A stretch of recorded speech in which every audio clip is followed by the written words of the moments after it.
Hello everyone, मेरा नाम है अमरदीप कुमार।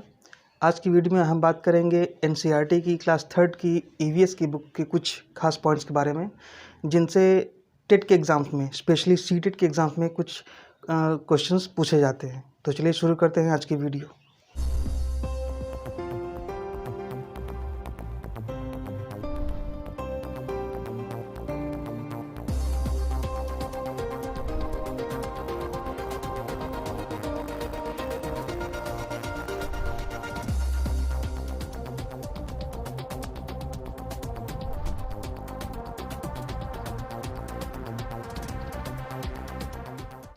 पहला पॉइंट है जिक्सा पजल।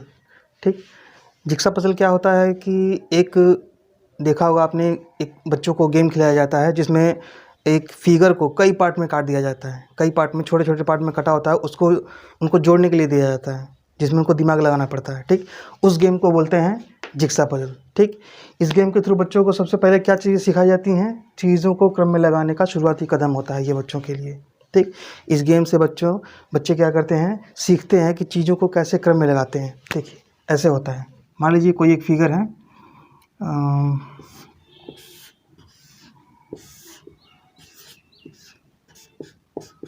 मान लीजिए कोई फिगर है, किसी लड़की का फिगर है, तो बाल भी बना देते हैं भाई, लड़की है तो इसी फिगर को कई पार्ट में ऐसे ऐसे काट दिया जाता है। मान लीजिए ऐसे ये करके इसका एक पार्ट ये कट गया, दूसरा पार्ट इधर से ये कट गया, तीसरा पार्ट इधर काट के निकाल दिया, चौथा ये काट के निकाल दिया। इनको जब अलग अलग करेंगे, देखिए पहला पार्ट कैसे बनेगा, ये वाला पार्ट बनेगा, दूसरा पार्ट ऐसे बन जाएगा, फिर इसी में ये पहला पार्ट, दूसरा पार्ट, ये तीसरा पार्ट, देखिए ऐसे करके ऐसे बन गया, चौथा पार्ट ये निकल गया आपका। ठीक, पांचवा पार्ट बीच में से ये वाला, छठा पार्ट ये वाला। ठीक, अब इसी में देखिए पहले पार्ट में कहीं कोई फिगर नहीं बना, दूसरे पार्ट में लड़की का बाल यहाँ पे आ रहा है, तीसरे पार्ट में देखिए ये बाल यहाँ पे आ रहा है, चौथे इस वाले पार्ट में यहाँ पे बाल है, थोड़ा सा यहाँ पे हाथ आया हुआ है, इस पार्ट में ये है और इधर है। ठीक, तो अब 1 2 3 4 5 6, अब इस छः पार्ट को, इस छः पार्ट को जब हम एक साथ जोड़ेंगे तो हमको ये पूरा ये वाला फिगर मिलेगा। ठीक, ये होता है जिक्सा पजल। ठीक, जिक्सा का खेल। ठीक, जिससे बच्चे क्या सीखते हैं, चीज़ों को क्रम में लगाना सीखते हैं। छोटे बच्चे चीज़ों को क्रम में लगाने की चीज़ें सीखते हैं। ठीक, दूसरा पॉइंट है विष्णु चिंचालकर। विष्णु चिंचालकर एक बहुत बड़े आर्टिस्ट थे। वो क्या करते थे कि सूखे पत्तों से बहुत बढ़िया फिगर बनाते थे। ठीक, इंदौर के रहने वाले हैं, मध्य प्रदेश, इंदौर में है। तीसरा पॉइंट है स्वच्छ भारत अभियान। स्वच्छ भारत अभियान जो है, इसकी शुरुआत की गई थी गांधी जी की 150वीं वर्षगांठ को मनाने के लिए स्वच्छ भारत अभियान की शुरुआत की गई थी। ठीक, ये स्वच्छ भारत अभियान जो है, ये हमें एहसास दिलाता है कि जो स्वच्छता है, वह स्वच्छता क्या है, हमारी जिम्मेदारी ही नहीं बल्कि हमारा फ़र्ज़ भी है। मतलब हमें अपने आसपास साफ़ सफाई करके रहनी चाहिए। यही उद्देश्य है स्वच्छ भारत अभियान का, जो इसकी शुरुआत कब की गई थी, गांधी जी की 150वीं वर्षगांठ पे। ठीक,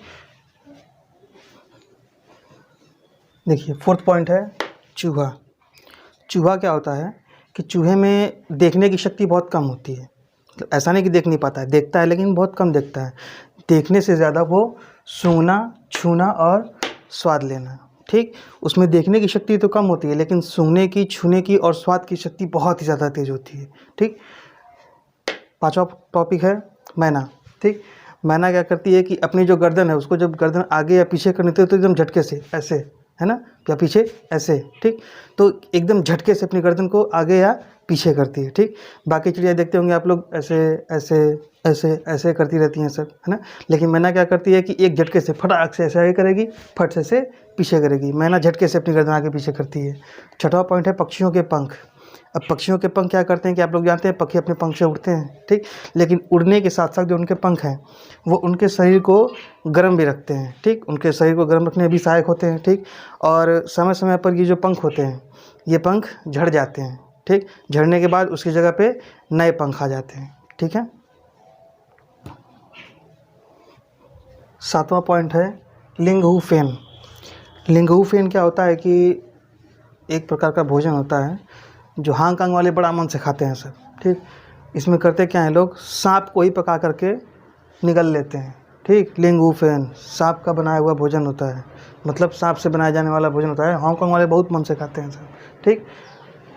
अब देखिए गोवा, 8वां पॉइंट है आपका, गोवा में समुद्री मछली, गोवा में समुद्री मछली ज़्यादा होती है ना, समुद्र के पास का एरिया है गोवा, तो समुद्री मछली जो है उसको लोग नारियल के तेल में पका करके खाते हैं गोवा में। गोवा भाई समुद्र के किनारे है, समुद्र के किनारे नारियल भी बहुत होता है, मछली भी बहुत होती है, ठीक। तो नारियल के तेल में ही मछली पका के खा जाते हैं, कहाँ वाले, गोवा वाले, ठीक। अब देखिए आपका जो 10वां पॉइंट है, यहाँ होना चाहिए था, यहाँ लिख दिया, कोई दिक्कत नहीं।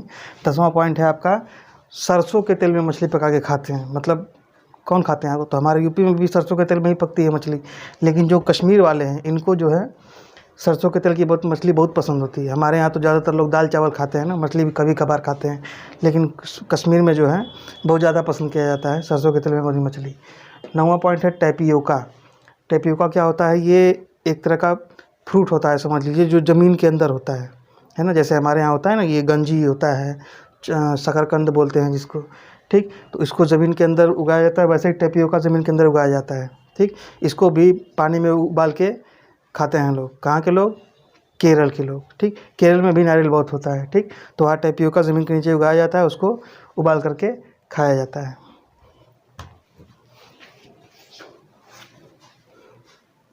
अगला पॉइंट है पॉइंट नंबर 11, ब्रेल लिपि, ठीक। ब्रेल लिपि क्या है कि जो लोग देख नहीं सकते हैं, ठीक, तो वो लोग कैसे पढ़ेंगे लिखेंगे, ठीक। तो उनको पढ़ने लिखने के लिए एक लिपि होती है ब्रेल लिपि। इसमें क्या होता है कि एक मोटे कागज़ पर, ठीक, मोटे कागज़ पर नुकीले किसी औजार से उस पर गोंद गोंद करके लिखा जाता है, ठीक। ये क्या होता है, 6 बिंदुओं पर आधारित होता है, ठीक। मतलब क्या होता है कि मतलब उसमें ए लिखना हो या बी लिखना हो या सी या डी कुछ भी लिखना हो, ठीक, तो 6 बिंदु से बना बना करके उसको लिखते हैं, ठीक। हर लेटर में आपका 6 बिंदु से अलग अलग डिज़ाइन बना करके लिखा जाता है, ठीक। तो उसको पढ़ते कैसे हैं, ठीक। पढ़ने के लिए जिस मोटे कागज़ पर मान लीजिए उस नुकीले औजार से गोद करके लिखा गया है, तो थोड़ा सा उभार आ जाता है कागज़ पे, ठीक। तो उसी को ऐसे हाथ से ऐसे ऐसे अंधा आदमी ऐसे हाथ से ऐसे छू करके, ठीक, तो वो जान जाता है कि कौन सा लेटर लिखा है तो क्या लिखा है, ठीक। तो इस तरह से उसको पढ़ा जाता है, हाथ से करके छू करके उसको पढ़ा जाता है, ठीक। अब आज के समय में हमारा टेक्नोलॉजी इतना एडवांस हो गया है कि अब ये ब्रेल लिपि जो है कंप्यूटर से भी लिखी जा सकती है, ठीक है ना। इसका आविष्कार किसने किया था, ठीक। नाम में देखिए ब्रेल लिपि, नाम ही है ब्रेल, ठीक। तो इसके आविष्कारक हैं लुई ब्रेल। लुई ब्रेल क्या हो गया था इनको कि जब ये 3 साल के थे, ठीक, तो इनके पिताजी का हथियार औजार घर में रखा हुआ था, तो उसी के साथ ये खेल रहे थे। तो खेलते खेलते उसी औजार से इनको आँख में चोट लग गई थी, ठीक। तो समय के साथ धीरे धीरे बेचारे अंधे हो गए, ठीक। मतलब ये अब एकदम इनको देखना बंद हो गया, ठीक। तो उन्हीं जिस औजार से इनको चोट लगी थी अंधे हो गए थे, ठीक। तो उन्हीं औजारों की सहायता से इन्होंने धीरे धीरे एक पढ़ने लिखने के लिए नई लिपि का ही आविष्कार कर दिया, गोद गोद करके लिखना और पढ़ना सीख गए, ठीक। वहीं से आगे चालू हुई हमारी ब्रेल लिपि, ठीक, जिससे हमारे नहीं देख सकने वाले भाई बहन भी आराम से अब पढ़ लिख सकते हैं। अगला पॉइंट है पॉइंट नंबर 12, असम में मकान कैसे होते हैं, ठीक। तो असम जो है भारी बारिश वाला इलाका है, वहाँ बहुत ज़्यादा बारिश होती है, ठीक। और ज़्यादातर जंगल वगैरह भी होते हैं वहाँ पर, ठीक। तो बहुत ज़्यादा बारिश होने के कारण वहाँ के जो मकान होते हैं वो लंबे लंबे बांस के खंभों पर बहुत ज़्यादा ऊंचाई पर 10-12 फुट लंबा बांस का खंभा होता है, उसके ऊपर मकान बनाते हैं लोग, हैं। तो उसके ऊपर मकान सीमेंट का नहीं बन पाएगा ना, लकड़ी का ही बनेगा, ठीक। तो 10-12 फुट लंबा बांस का खंभा होता है, नीचे लगा देते हैं हर तरफ से, उसके ऊपर लकड़ी का मकान बनाते हैं लोग, ठीक, असम में, ठीक। मजबूत बांस के खंभों पर लकड़ी के घर बनते हैं, ठीक। छतें कैसे होती हैं, ढालू, ऐसे ढालू छतें होती हैं, ठीक। बारिश का पानी गिरता है तो ऐसे आराम से सब नीचे गिर जाता है, ठीक। अगला पॉइंट है आपका मनाली के मकान, ठीक। तो मनाली जैसे कि आप पहाड़ी इलाका है, बर्फ़ बहुत पड़ती है वहाँ पर, ठीक, बारिश भी बहुत होती है, ठीक। तो मनाली में भारी बारिश होती है, बर्फ़ भी गिरती है, इसलिए वहाँ के जो मकान होते हैं उनकी छतें भी कैसे बनती हैं, ढालू छतें होती हैं, ठीक।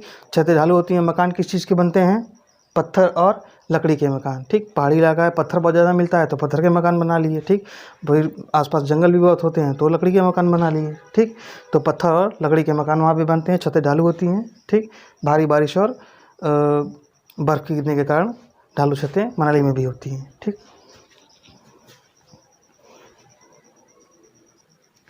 अगला पॉइंट है राजस्थान के घर। ठीक, राजस्थान में बारिश बहुत कम होती है, गर्मी बहुत ज़्यादा पड़ती है। ठीक, इस वजह से वहाँ पर जो ज़्यादातर मकान हैं वो मिट्टी के बने होते हैं। ठीक, जिनकी दीवारें खूब मोटी मोटी बनाई जाती हैं ताकि ज़्यादा गर्मी अंदर ना आ पाए, घर ठंडा रहे। ठीक, तो ज़्यादातर घरों की बात हो रही है, सारे मकान नहीं, ज़्यादातर मकान मिट्टी के बने होते हैं। ठीक, उनकी दीवारें मोटी मोटी होती हैं। इन दीवारों को मिट्टी से ही लीपा पोता भी जाता है। ठीक, और जो इनकी छतें होती हैं, मिट्टी के घरों की जो छतें होती हैं वो वहाँ पे कटीली झाड़ियाँ बहुत होती हैं। ठीक, उन्हीं झाड़ियों से वहाँ की छत बना दी जाती है। ठीक, अब राजस्थान में जो पक्के मकान होते हैं, ठीक, कुछ मकान पक्के भी होते हैं, तो जो पक्के मकान होते हैं, ठीक, तो उनकी छतों पे क्या होता है, क्योंकि बारिश कम होती है, ठीक, तो पानी को इकट्ठा करने के लिए, बारिश के पानी को इकट्ठा करने के लिए छत पे क्या करते हैं लोग, नाली जो है बना करके नीचे घर के आंगन तक ले जाते हैं। ठीक, और आंगन में गड्ढा बनाया जाता है। ठीक है ना, देखिए आंगन में गड्ढा बनाया जाता है और उस गड्ढे को पक्का कर दिया जाता है। ठीक, जिसे हम क्या कहते हैं, टाँका। ठीक, वहाँ के लोग जिसको टाँका नाम देते हैं, उसमें उस बारिश के पानी को इकट्ठा किया जाता है। ठीक, कैसे बनता है देखिए, ऐसे मान लीजिए ये मकान है, ये छत है। ठीक, तो छत पे जब भी बारिश होगी तो पानी इसमें इकट्ठा होगा। पानी इकट्ठा होगा तो क्या करेंगे लोग, यहाँ पे यहीं से छत को, मान लीजिए ऐसे छत बन गई, इसमें पानी पूरा भर जाएगा, गड्ढे जैसा बन जाएगा। तो ठीक, तो यहाँ पे लगा देंगे पाइप, लगा करके नाली बना करके, ऐसे पाइप लगा के नीचे लगा देंगे, फिर अंदर से नीचे से नाली बना करके आंगन में ऐसे गड्ढा बना दिया जाएगा। ठीक, अब इसी गड्ढे को पक्का कर देंगे। ठीक, और इस पर एक ढक्कन लगा देंगे। ठीक, अब इसमें पानी इकट्ठा हो जाएगा धीरे धीरे, फिर इस पानी को अपने हिसाब से जैसे चाहेंगे वैसे यूज़ करेंगे।